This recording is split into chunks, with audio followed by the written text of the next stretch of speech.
CST, un témoignage bouleversant qu'a livré l'ancienne candidate des Princes de l'Amour, 2016, sur son compte Instagram, dimanche 7 août 2022. Elsa Dask a révélé le combat qu'elle mène depuis 1 an et demi pour tomber enceinte. Le 14 février 2019, la belle blonde de 28 ans a officialisé sa relation avec Arthur Vancet. 8 mois plus tard, les tourtereaux se sont unis devant leurs proches et n'ont pas manqué de partager des photos de ce grand jour sur les réseaux sociaux.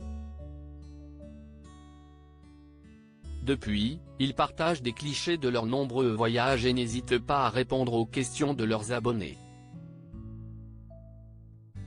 Et une interrogation revient souvent, CST, pour quand le bébé ? Un sujet qu'Elsa Dask a souhaité évoquer hier sur Instagram. Quotidiennement, la sœur de Leslie Dask reçoit cette question douloureuse pour elle puisqu'un secret, elle se battait pour tomber enceinte.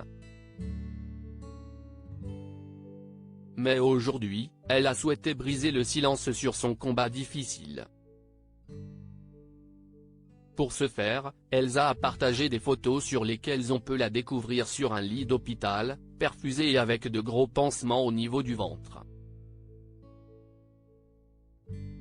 Sur l'un des clichés, son mari Arthur Vancet est à ses côtés pour la soutenir.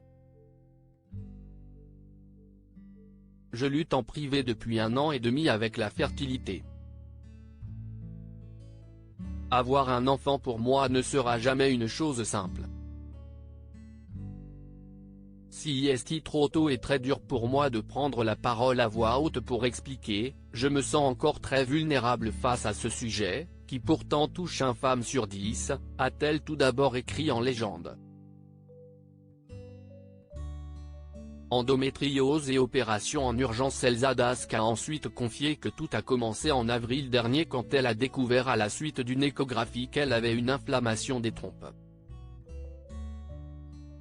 Elle a alors eu de nombreux rendez-vous avant de subir une opération, la cohélioscopie hystéroscopie qui permet de déboucher, les trompes. On a découvert suite à ça que j'avais une endométriose partielle, qu'on a réussi à enlever avec une opération de 3 heures.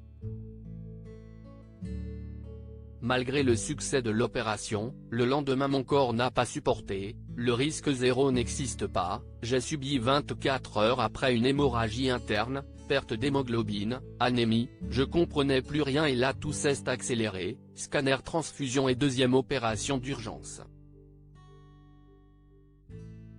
Sans doute le moment le plus angoissant et fatigant de toute ma vie, a-t-elle poursuivi.